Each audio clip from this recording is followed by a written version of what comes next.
Welcome back to the channel, Hobby1 Kenobi here. I am continuing work on the 1/48 scale A-6A Intruder by HobbyBoss. With much of the cockpit completed, I have placed it between the fuselage halves and fused everything together. Many of the sections of the fuselage have been placed in position, and I glued a few points to keep them in place. I decided, however, to wait until the wing roots and other sections have been attached before I glue every portion into place. This allows some wiggle room as I fit all of the pieces together. The intakes have been glued together and the inside seam filled. Then I painted the turbine fan silver and the intake interior received several coats of white.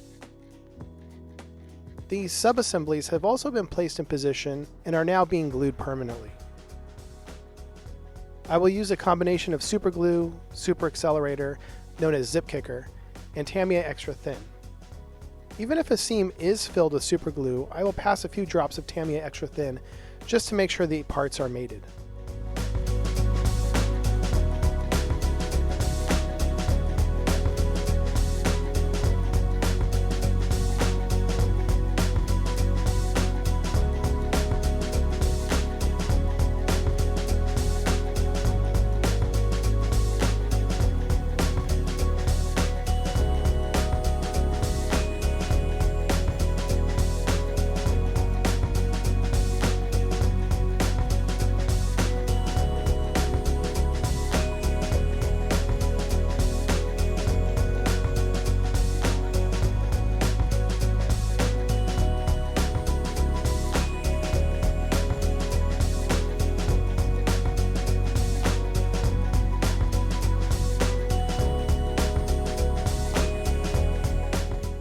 Some seams should be present while others will need to be filled and sanded away.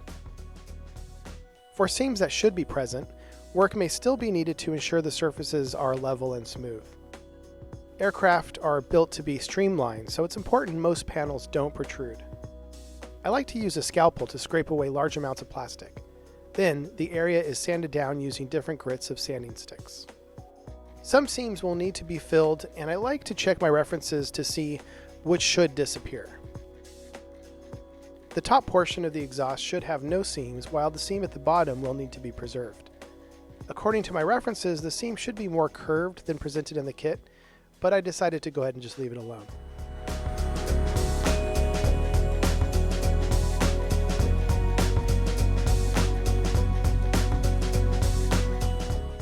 To remove any sanding dust or debris, I like to use a little scrub brush and dig the material out of the seams as I work.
some seams will need to be touched up with the seam scraper. I will start off with the scalpel to make sure there is some semblance of a straight line. Then I will go in with an actual seam scraper. When using the scraper, I like to move forward a few times before actually removing any plastic. This helps me make sure there is some sort of groove. As I pull back on the tool, plastic will start to come up.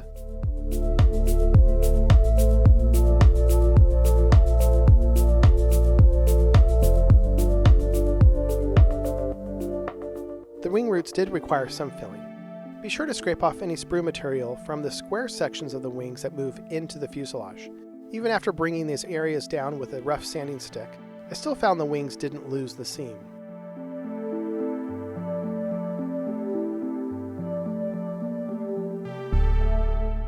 The seam was still a bit too large to just fill with putty, so I added a few strips of plastic topped off with some Tamiya Extra Thin.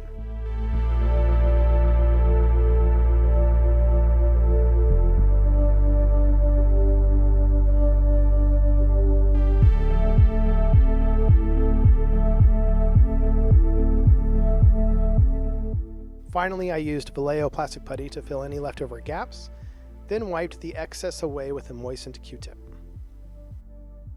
Vallejo plastic putty is used to fill in a few seams on the undersurface of the aircraft.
Don't forget to fill the seam where the back of the wing root meets the exhaust. For this I needed something a bit stronger, so I used Tamiya Gray Putty. This stuff is great because it is a bit chalky with some grit and body to it, and it also dries fairly hard.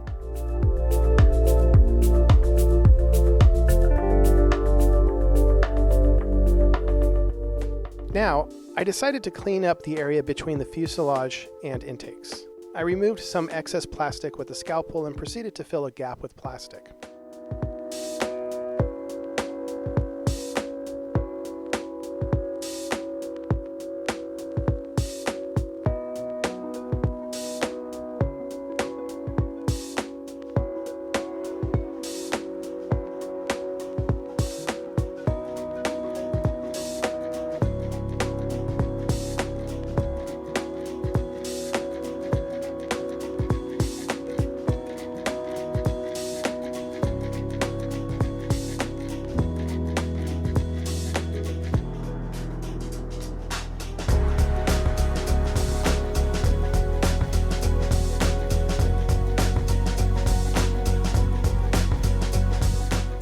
Several other places around the model received plastic putty.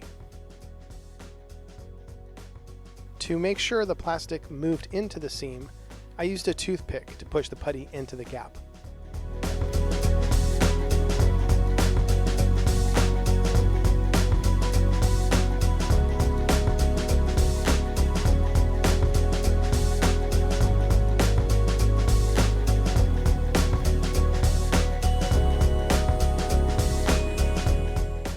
Finally, I would like to show you how I go about hollowing out scoops.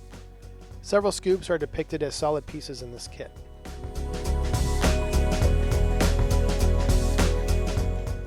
First, I start making several holes around the center of the piece.